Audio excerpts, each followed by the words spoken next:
Hey, Atamare from beautiful New Zealand. That means good morning here. If you're in another part of the world where it's not morning, then hello for whatever it is. Kia ora is another way we say it. I am Career Break Guy, taking a break from corporate life, and today is Thursday TTRPG, and today I'm going to be playing Forbidden Lands by Free League.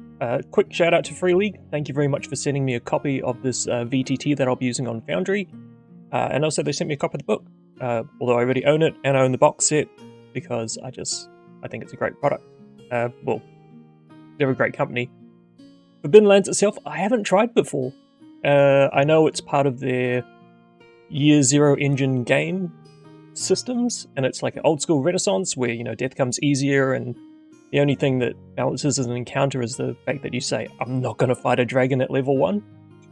But I'm really excited to try this game out. And also, I have got the City of Gold, which is a adventure by Per Holstrom. I so apologize for pronouncing that incorrectly, and I'm probably going to pronounce a lot of things incorrectly, and I apologize for that.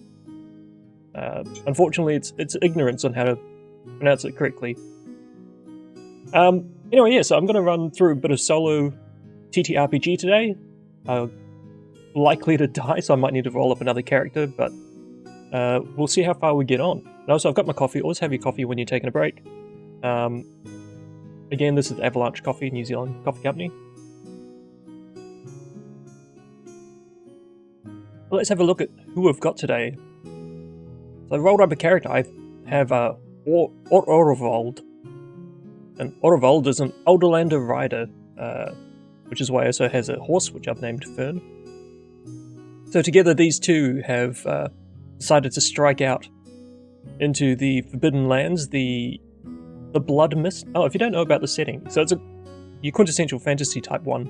There's elves, there's dwarves, and they were in these lands, and then the humans came in from the south across, well, let's zoom out this map, across these mountain ranges down behind my chair, actually, so it's not like you can see them. How about now? They came in through the mountain ranges and they settled these lands, and eventually big war, and what was known as a blood mist came. It's a big red mist, and at night you would disappear if you were too far from your home. So everyone would go out, spend half a day going away from your village, and then you'd spend the rest of the day coming back so that you're home at night and the blood mist wouldn't get you. But this mist has lifted, and so now people are adventuring out. Well, at least that's the general setting for the game. Let's see if it's any different in this the City of Gold Part 1, which is available on Drive-Thru RPG. So this is a bit of a learn as we play as well, because, as I say, I haven't played it before. I'm also learning Foundry VTT, which I think it seems great. Look at this, I've got a map, and it's got clouds. And if I look outside, no clouds, so at least, this is role-playing, doing things you can't do in real life, like have overhead wispy clouds that move at just a terrifying clip. So let's see, let's get kicked off. The City of Gold. A legend speaks of a man that once ruled a city of gold. Feared by many, the man and his cohort of 5 was studying the unknown realms of sorcery and demons, and as the Nexus opened, their curiosity could not be tamed. Venturing through a nexus into the unknown world beyond, they returned with riches beyond this world, but they were also transformed.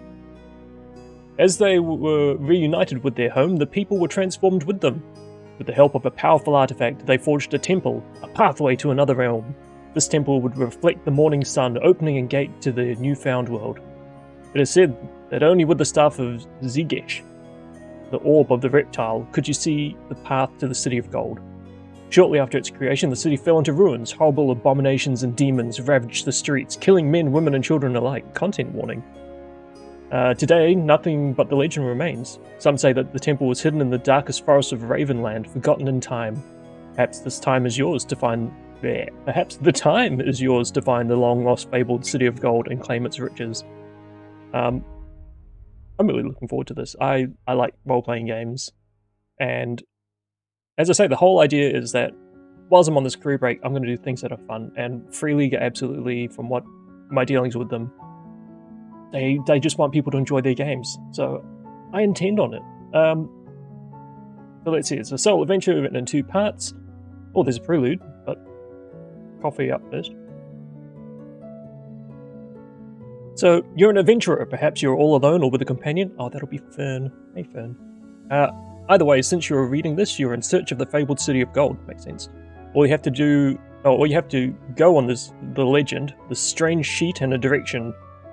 But that should be enough for you to find your way. The elders in your village often spoke about the fabled City of Gold, and the legend is etched in your mind. Night is upon you. The air is humid. Thunder strikes in the distance as the black clouds shift towards you. Rain will come at any second.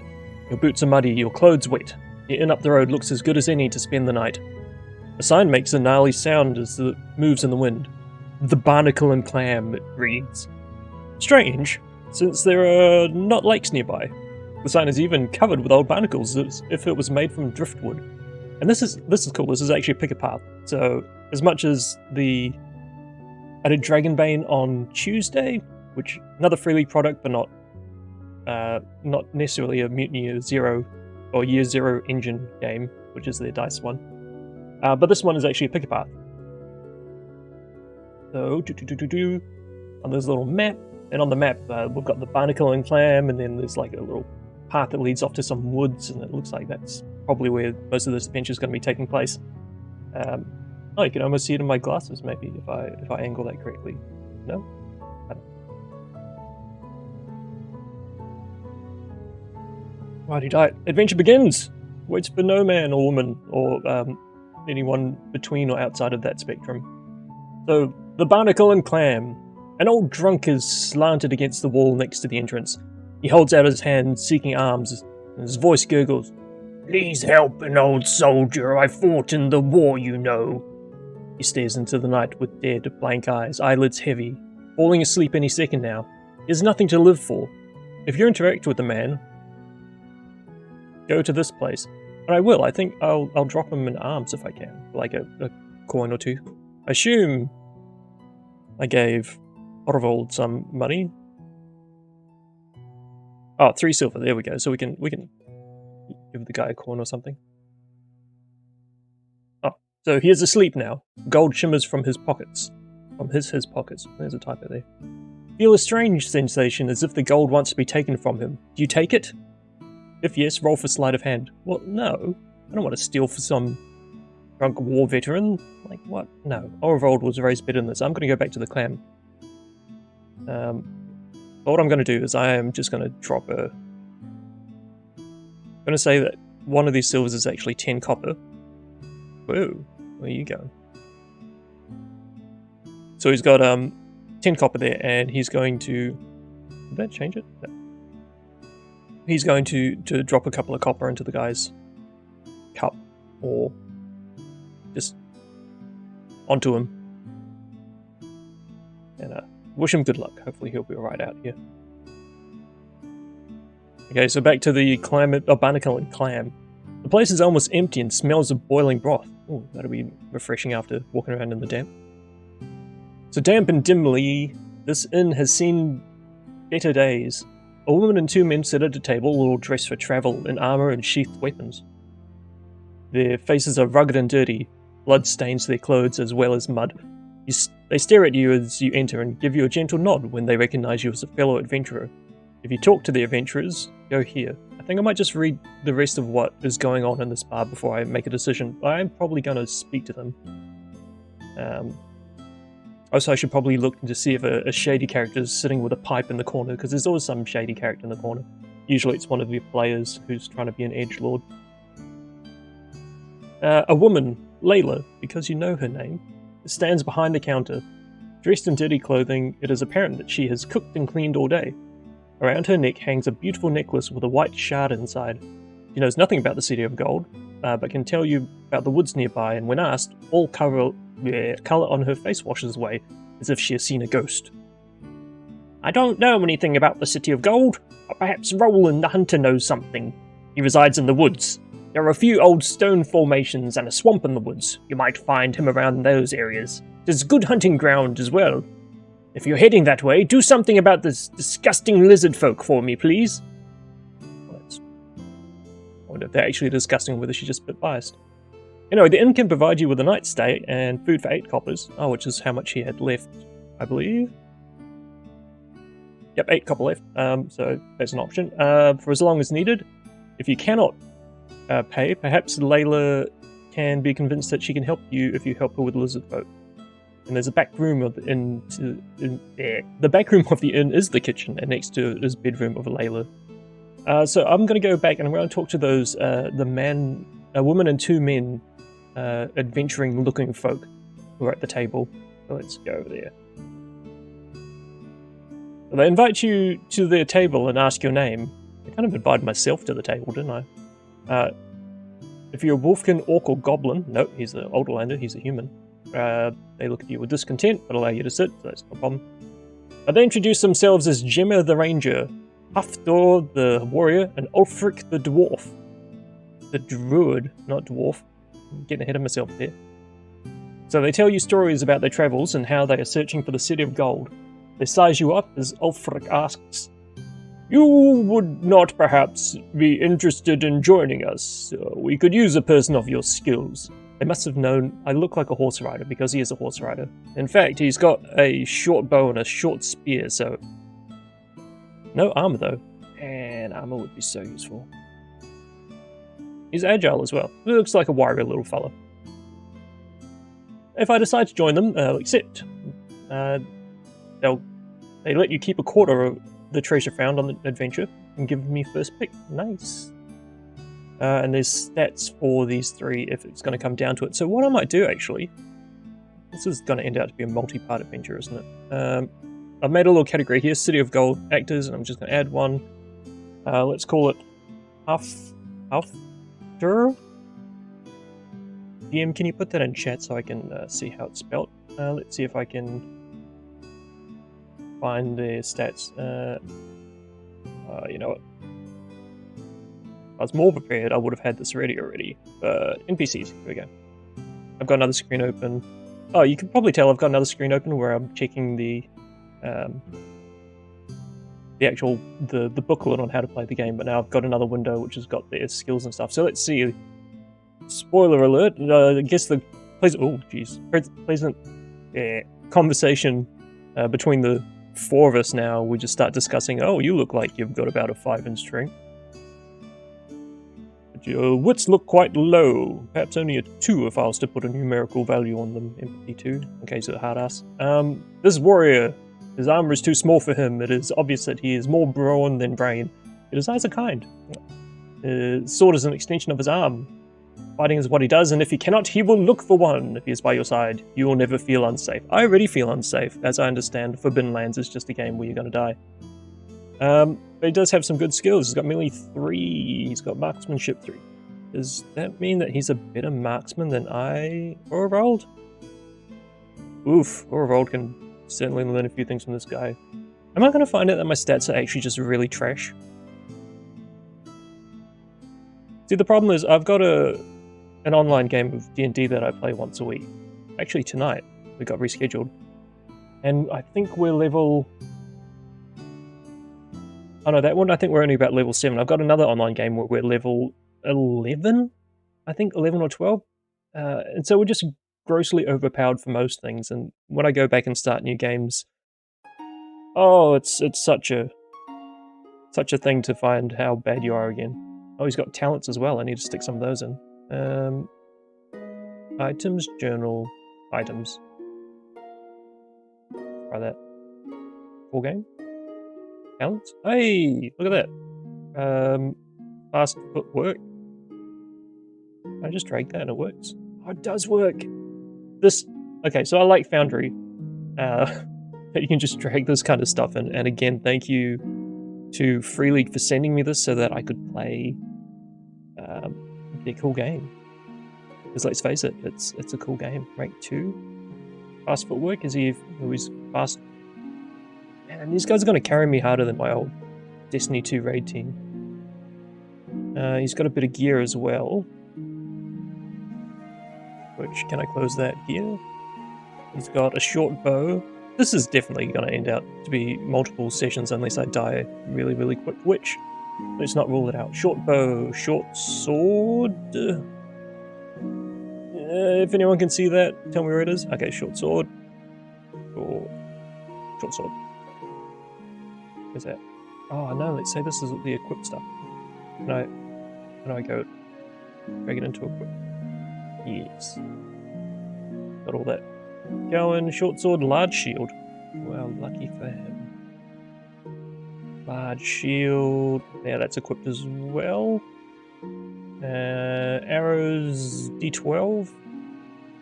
This has got a system where you just have arrows or food and water, but you have to roll a D12, and then if something happens, I forget exactly what, then it goes down one level. So it's cool. So it doesn't have like this kind of minute counting. Oh, I've got 7 arrows left or something like that. You just have some arrows and some food and that kind of stuff. Maybe I should have read those rules before I started. Where's the fun in that? Leather armor. This dude is kitted out. Completely kitted. Open helmet. My god. I am just...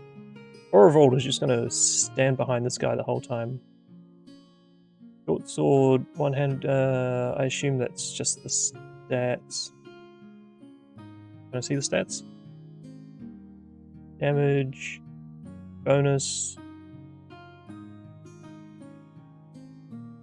One-handed. Yeah, okay, one-handed. Damage 1, bonus +2, yep. +2 bonus. Edge, okay, so that's just the stats on the... Cool, okay, well that's Halfdor. Unfortunately, I've got 2 more people, so it's City of Gold. The next one we're going to do is Gemma. Gemma, the Ranger, her face is painted white and black. Oh, like the Crow. I see that the new Crow movie's coming out. I'm not sure I'm ready for the old Crow movie to be done. Rest in peace, Brandon Lee. Her face is painted white and black. Her eyes are pale blue. She is kind to her friends and those who treat her with respect, but cross her and that is the last thing you will do! She is driven by greed and the thrill of good adventure. Oh, she sounds like a charming person. Strength is 3, so yep, the other dude is definitely the brawn here. Agility 5, so all of these people are just so much better at adventuring. I like how they said, if you have, oh, you know, we look like we could use your skills. I don't look like I have skills compared to you guys. I feel like this is take a child to work day, and Oravold is just going to get dragged along by these insanely powerful people. Again, like the old Destiny raid groups I used to have. Shout out Backpack Gaming. Survival 3. Insight of 2. Healing of 2. Yeah, I guess I don't know if I'm going to do this whole character creation every time, but kind of makes sense at the moment. Talents. Because I feel if these people are now my party, I should at least have their details. Path of the Arrow, Master of the Hunt, and Sharpshooter. So those must be skills for being a ranger. This I can change it. This is rank 2. General talents. No, we want professional talents. If we can find Path of the... What'd I say? Path of the Arrow and Master of the Hunt. Path of the Arrow and Master of the Hunt. Master of the Hunt must have just been a general thing, and I just didn't read properly. Imagine using your eyes. I mean, who would have ever thought? Path of the Arrow 2. Okay. When it comes down to combat, I'll actually read what these things do. I semi-promise. Let's see, what kind of gear have they got? She's got a gear dagger. She's got a... I wonder if there's some way of doing it so it doesn't go straight to the backpack, but straight into their equipped items. Also, I wonder if there's some kind of thing where they're not all meant to be equipped all the time. You know what? Maybe I'll read that between games. Because I might come back to this on Tuesday. General hunting equipment. Is that actually a thing? Or is it just saying, oh, they've got general hunting equipment? Tools? Very good. Valuables? Is there...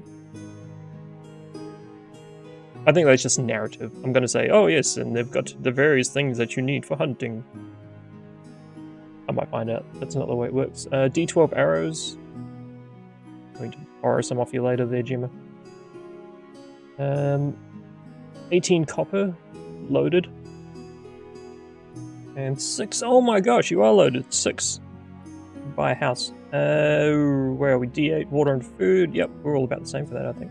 D8, D8.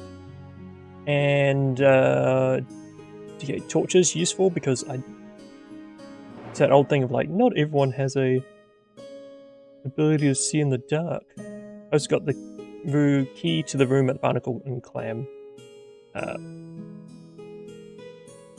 Key to room at Barnacle ampersand? No, not and Clam. It's gear, create, and it weighs, it's tiny. That's in the backpack. Leather armor, she's wearing it. Great. And, yep, details for that.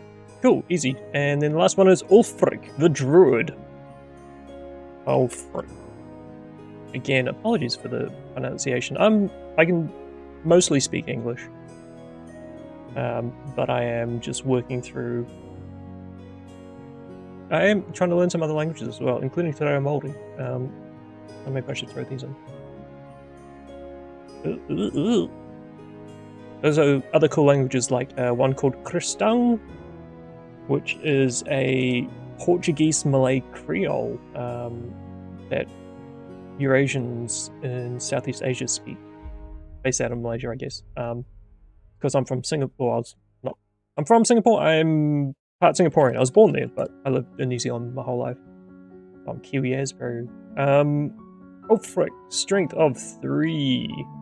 Strength of the bear. Does anyone remember Lone Star? I think it was called Brave Star? There's an old cartoon and the guy had like Strength of the Bear, and upon reflection it's probably really kind of cultural appropriation happening.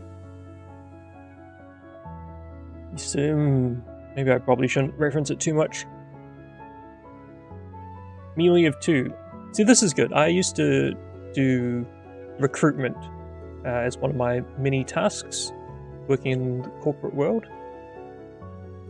I think if I saw these CVs come through when I was looking to put forward a party, I would speak with the manager and be like, yo, I think we've actually got some really decent candidates here. Perhaps it's more of Orvold was doing an interview of them. Just make sure that they're appropriate. Path of Healing. Path of Healing? Question mark. Is it Path of Healing? Path of Healing. Is this not in alphabetical order? No, it's not. That'd be too easy. Why would we put it in alphabetical order when you could just go, ooh, or don't find out more about magic there? Oh, Path of Healing 2. Part of an outplacement, my friend. Gear. He has got... I'll probably close that down there. No more talents. He's got a dagger. These people are very dagger enthusiasts. Staff? Staff? You know, you saw that. I dragged that into the equipped item, not just the backpack. So maybe there's something... Google it. Like, whoa! 45 silver. Okay, so this guy's the money. Financing is a little adventure. Oh yes, there's a key. They didn't give one to Haftor. Poor old Haftor. Key to room... Nickel. And a clam. It's not armor, just a gear. Which is a tiny gear. Look at that. Yeah, leather armor, blah, blah, blah. Yay, so we've got our party. Boom. Piece of cake. Oh, I should probably... No, not combat tracker yet. I wanted to do this just in case I needed to roll anything. Where are we now? Right. So there's the adventures, go back to Barnacle and Clan 5.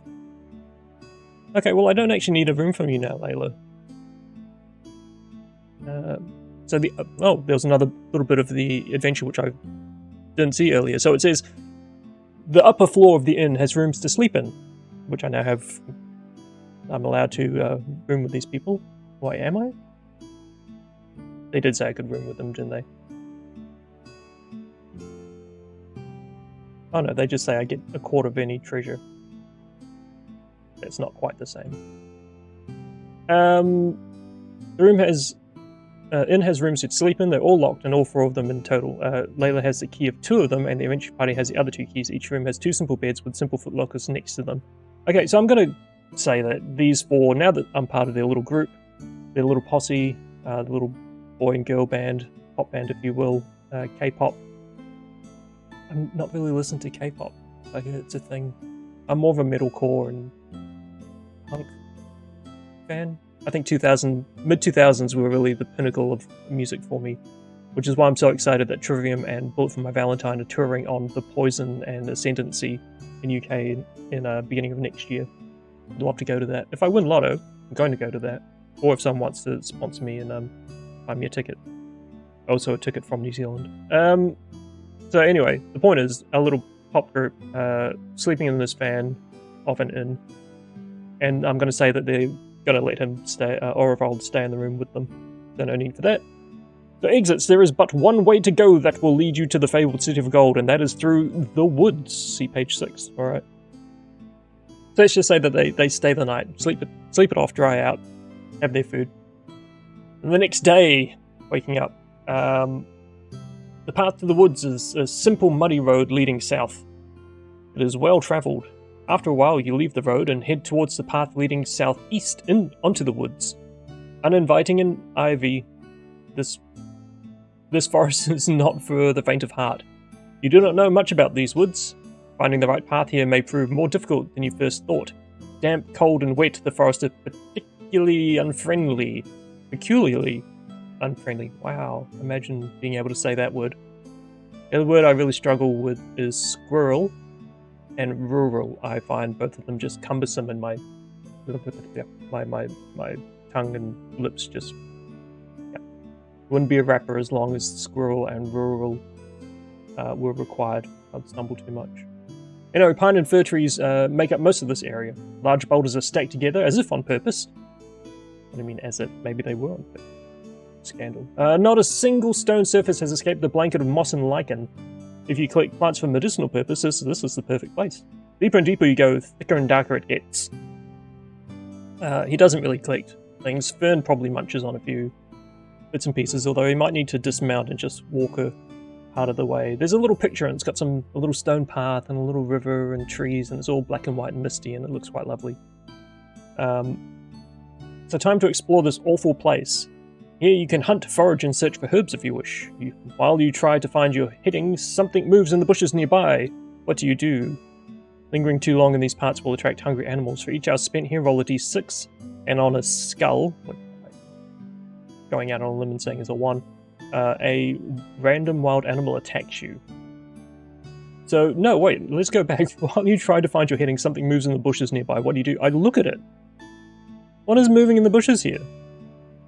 If you hide, roll stealth versus scouting, wits 13, plus scouting 2. If you win, you remain hidden. If you fail... Okay, so what I'm going to do is I'm going to roll this first, and then I'll read what it actually does. Orvald! Hide, my friend! So I need to roll stealth. Stealth? Oh, this is going to go well for me. Roll... Got some animated dice. Whoa! Or I could just, like, right off the bat get 4 successes. Thank you very much. I need to roll wits 3 plus scouting 3, so let's roll 6 d6. the way this is formatted, you can't really see what these buttons are, but these are little things that allow me to roll dice easily. Roll 66. Yeah, wits 3, scouting 3.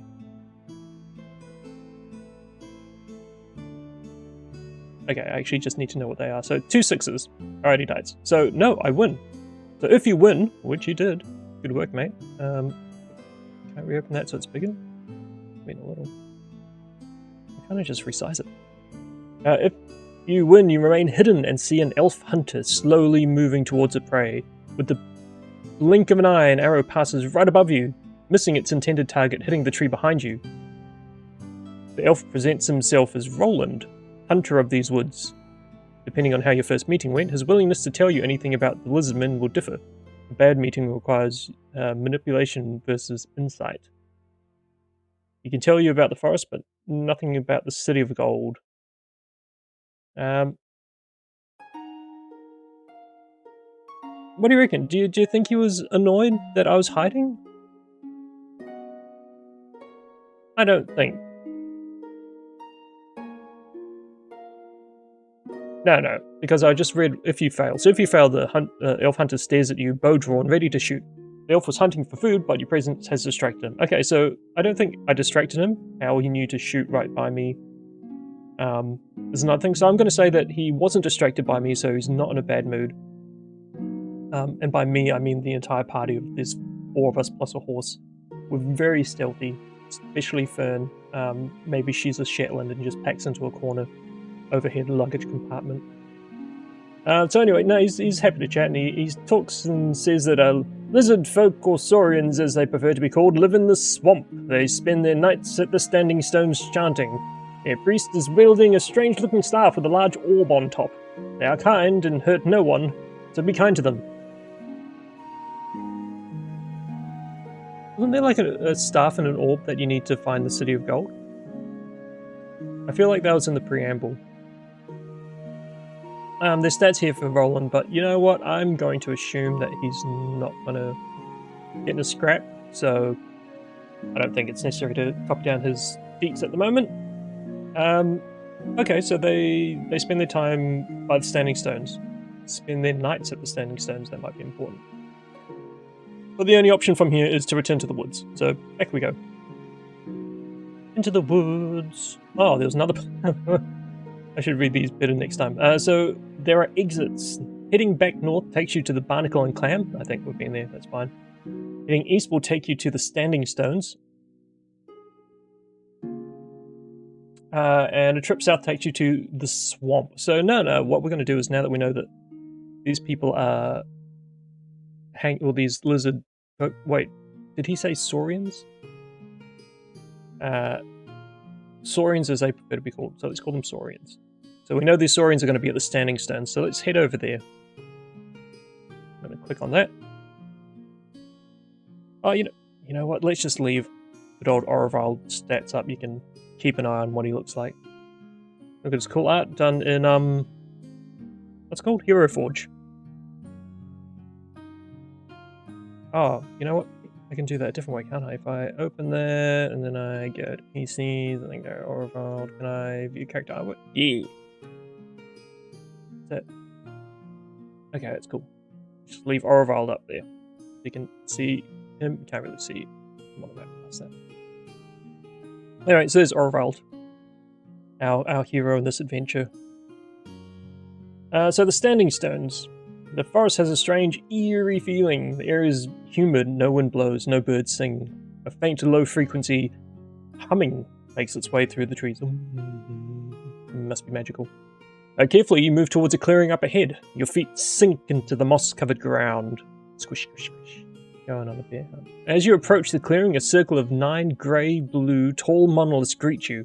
Some standing, some on their side, some ready to fall over at any second. All of them tall and slender, to the shape as tall as the trees. That was a terrifyingly long pause on my part, but these things happen. So 2 different outcomes. Depending on the time of day, 2 scenarios play out. So I did say that we left the inn in the morning. We haven't spent that much time, so it's not going to be past midday at all. So we're going to look at the daytime nothing interesting is here. It's like yes and, but the yes and is non-present.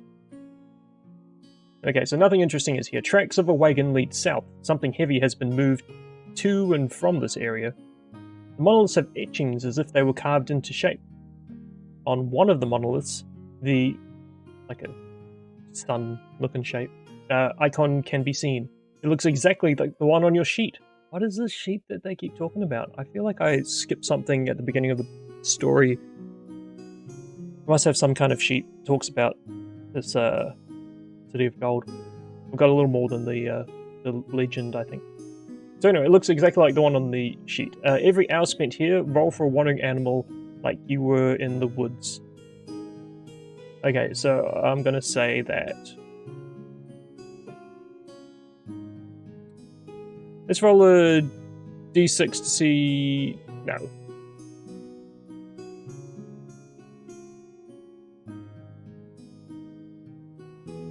Let's roll a d6 plus 8 to see what time in the morning it is.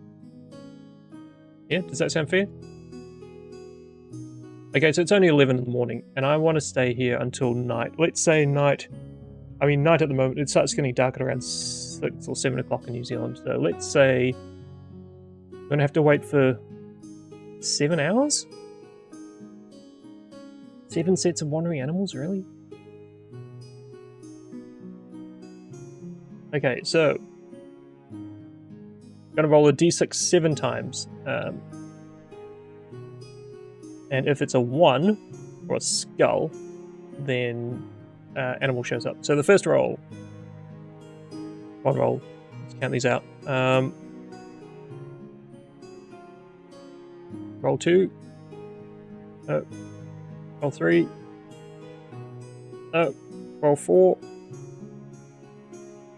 Oh! Okay, in the 4th hour something happens. So was it? It's like 3 o'clock. You see animals are coming out for their afternoon smoko. I don't recommend people smoke, but also recognize that some people do. It is important to take a break in your work, and under legislation in New Zealand, you are legally allowed to take a break. Although let's see how long that lasts with the current government. So 1d6, this is going to see what the monster is. On a 5, emerging from the stumbling into this kind of clearing with standing stones is a boar. It's a large, oversized creature with bristles and tusks.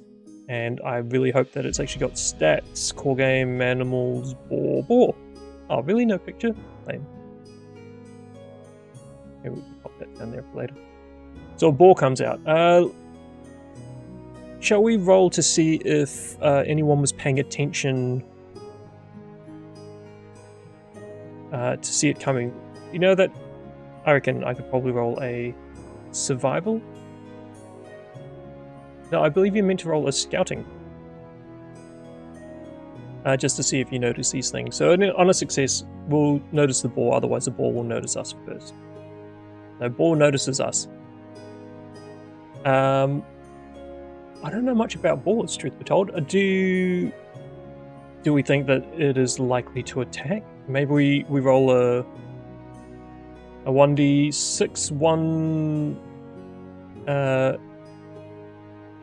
to...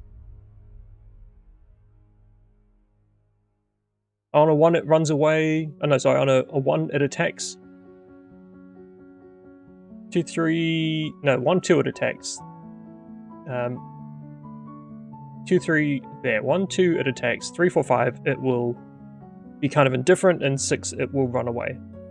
I think that sounds fine. 1 or 2 it attacks. No, 5, so it's kind of indifferent. How much that's actually what a boar does. So that boar... Yeah, we're going to try and get sneak an attack on it. I thought I put you to one side. Oh, did you go back there? So can we actually get the boar here? Boar? Then we'll get Gemma, Haftor, Oh, frick. Oh, you can see, peering behind the curtain, I did see how easy it was to put people in, which is why Layla's there already.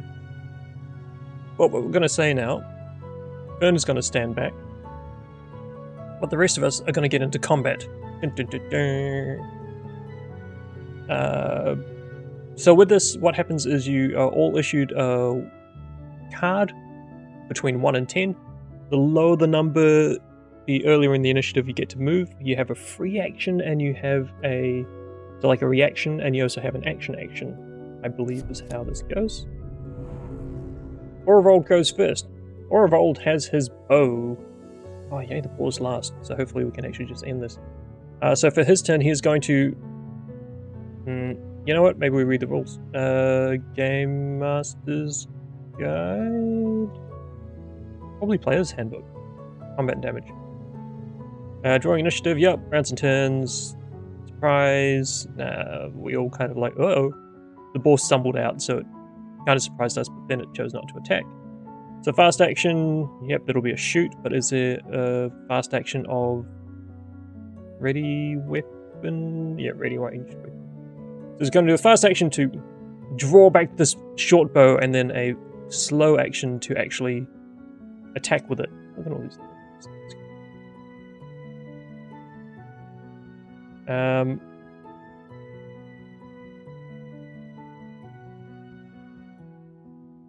So many windows. Alright, so he's going to fire his bow at the... He really would love to fire his... Oh, it's combat. Okay, he's going to fire a short bow.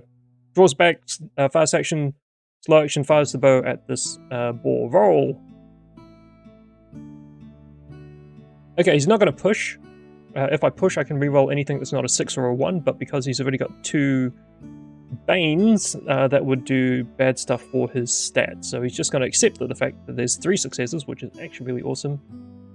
And 3 damage, although let's just real quickly double check that there's not some kind of thing that this boar can do. Fast action like a dodge. So let's just say that the boar's inherent dodginess. Combat dodge. Oh no, tasks. That's gonna. Oh, it's a move roll, by the way. So let's roll move. See if we can dodge out of the way. Wow, that's a really good roll. Not good enough. But I do believe it reduces the damage.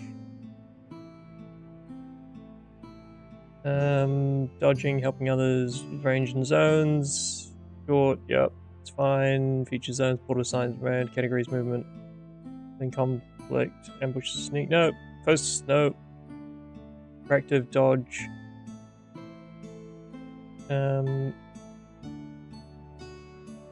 Sections. Roll move, not melee. You cannot use a weapon. Slashes plus bonus note. For everything, it removes as one of my successes, so therefore it is only doing its base damage, not the bonus 2 damage. So it takes 1 damage to its strength. Okay, no, I'm kind of get this. Next up is Haftor. Which one actually is Haftor? Door? Bottom one. Haftor is our warrior. Oh, so he is going to straight up try and shank this thing. Stabity stab. Is he? Yeah, all raw, no brains. So he runs up, does 2 points of damage. Close. Yeah, almost following in the moments behind this bow arrow lands, and as the creature reels around it, he's already rushing into it. Ulfric! You're this top one. What weapons did we say you had? Yeah, you're not going to... No, you know what? You can take a stab at it as well, or smash it. See if you can smash it over the head with your staff. Good luck, my friend. Hey, 1 success will do it. So the arrow flies. Orvold is proving himself actually useful to this party by getting the jump on everything else. Arrow flies through, followed closely behind it by Hafdor, the warrior, throwing himself and his sword at this creature. And in the moment after that strike, Ulrich, who has come around behind it, swings down with his staff and finally fells the creature, and we get ourselves some boar. Yum.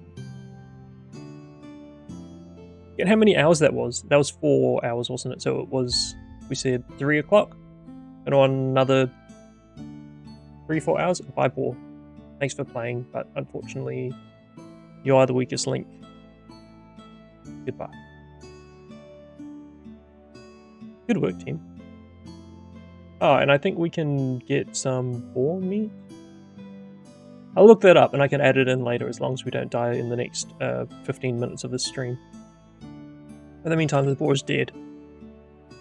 So that was 3 o'clock, 4 o'clock.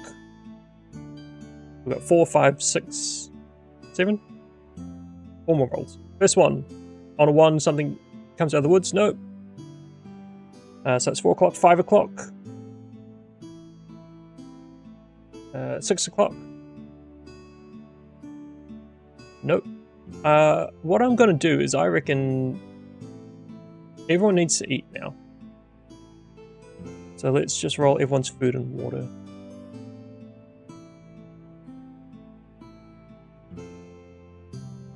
Yep, I think that's fine. You gear food. Oh, roll for food.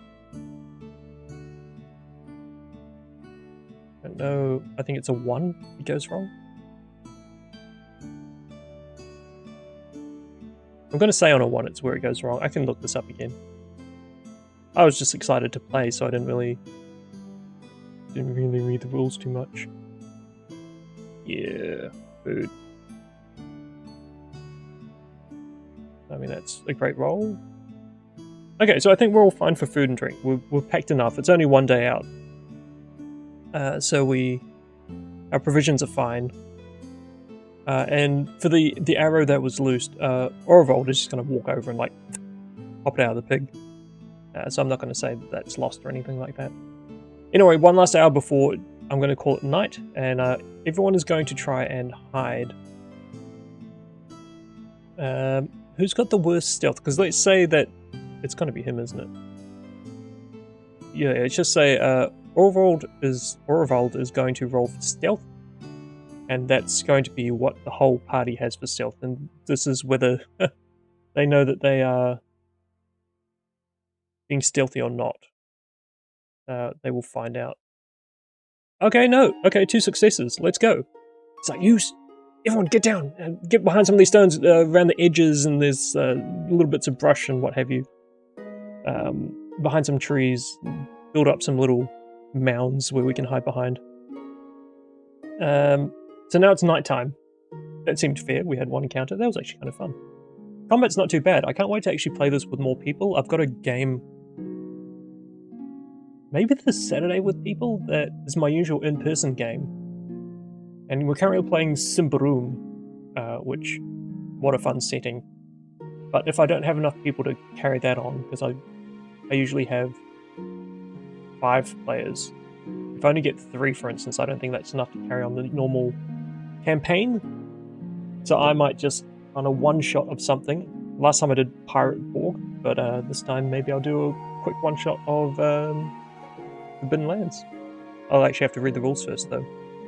That seems like a lot of work. Anyway, nighttime. It's gone dark. During the night, 6, we're going to say, it says 6 Saurians are chanting and performing outer-worldly rituals. But what I'm going to say is actually 6 Saurians arrive and start chanting. So the party's going to lay low. They rolled their sneak already. So they've got their positions and they're taking guard. So roll sneak versus guards, scouting, wits versus scouting. So they actually have 4 dice. 1, 2, 3, 4. Our people are hidden. Let's see how well these people are looking. Holy crap!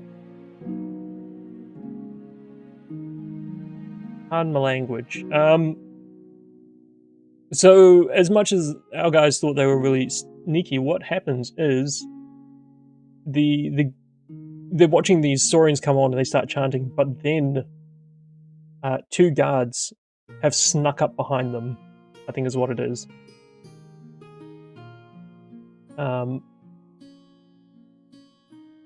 So what I'll do is I'll read forward and see how much of this we can apply and how much we have to kind of retcon a bit. So one of the sorcerers, one of the Saurians, has an enticing looking staff with a white orb on top. Could this be the staff of Zigesh? That's what I was thinking. He's also wearing a skull of an alligator. A large cage sits at the center of the stone circle, and inside appears to be a huge undead alligator man beast. So they must have just brought that with them on rollers or magic even. Maybe they used it to kind of levitate in and then dropped it. Must be some kind of levitation magic. Maybe if there's not levitation magic in the actual game, the Saurians have developed it. We can say that. It's magic. Like human resources. Where was I? Yeah, it appeared to be a huge undead alligator man beast. The skull-wearing sorcerer seems Saurian. It says sorcerer, but I don't know who's a sorcerer. Saurian seems to be performing a ritual that drains the life from the alligator, channeling it into the stones. On the outskirts of the ring stand a wagon with massive wheels. Oh, okay, so that's what it was. I should have read ahead. Is on the wagon, they rolled this undead alligator man beast. Gotta be a quicker name for that. On, and then they unloaded it into the center, and then they rolled the cart back. Now, all while our guys were hiding, or at least thinking they were hiding, but then these Saurian guards were around. So entering the area with a failed sneak or attacking will alert the Saurians, so they straight up saw us. So look at this number, 7. So, as much as the party has been hiding and watching and just biding their time because they know they're peaceful, the Saurians all of a sudden stop their chanting when behind the party there's a yell of or whatever. I'm going to assume that they have their own Saurian language, which sounds kind of like I'm going to say that was a lizardy sounding noise. And they stop chanting, and the party wheels around, and lo and behold, there are, let's say, 2 guards?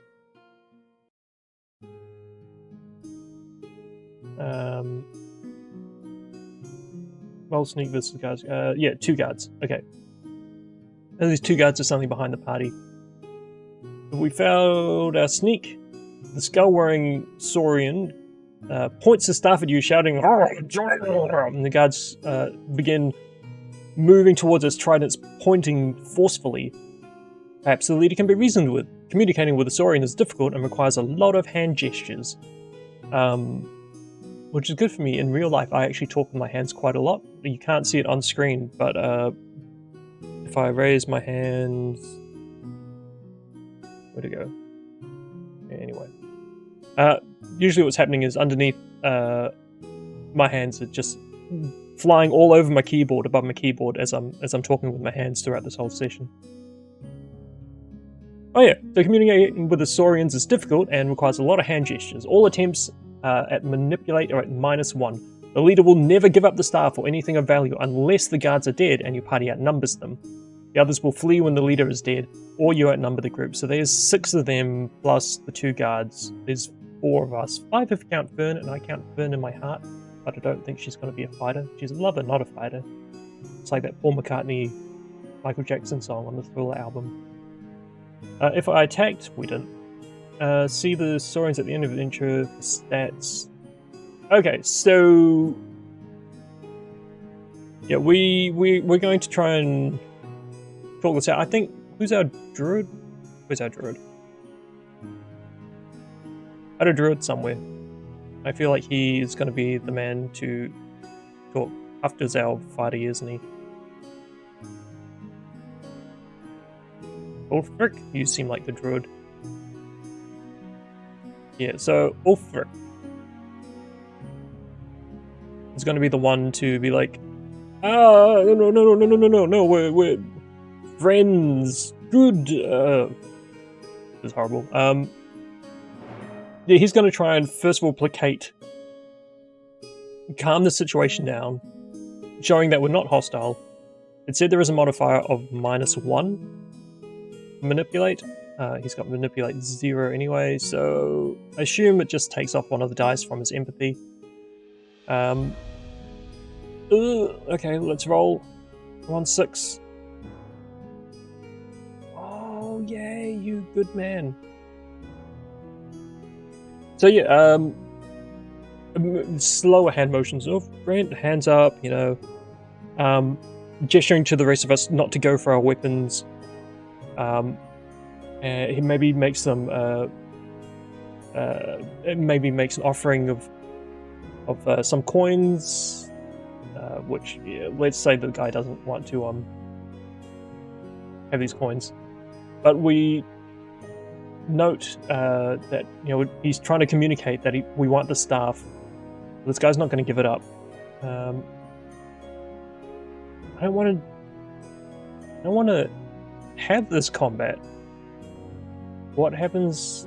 Because the options here, the options here, because you can't see it, is it says if you lose this combat or if you win this combat. So I'm just going to click on if you win this combat. But let's remember that we are on. Can I just chat here? We're on number 7. Right. That's our pick a path number. So I'm gonna see if I look at the if we win combat thing and whether it says that there's enough.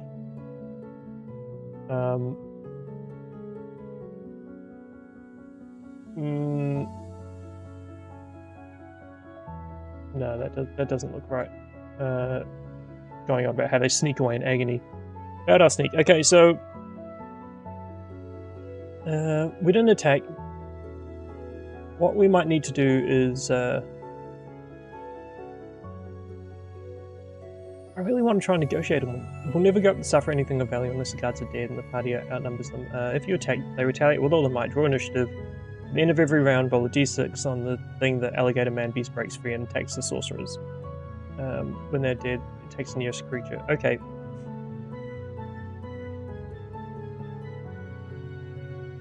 We really... I don't want to actually fight them. You're not giving me many options here, game. Maybe this is where the GM would just say, okay, well, let's work something out. But it looks like it does. It wants us to fight. So we are going to need to... Are Saurians in here? Saur creatures... monsters? No Saurians. Unless Saurians are in these random encounters. Lizard hunters? Saurians?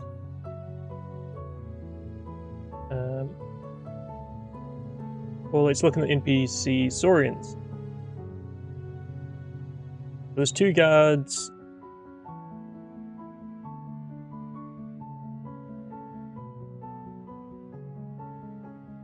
And...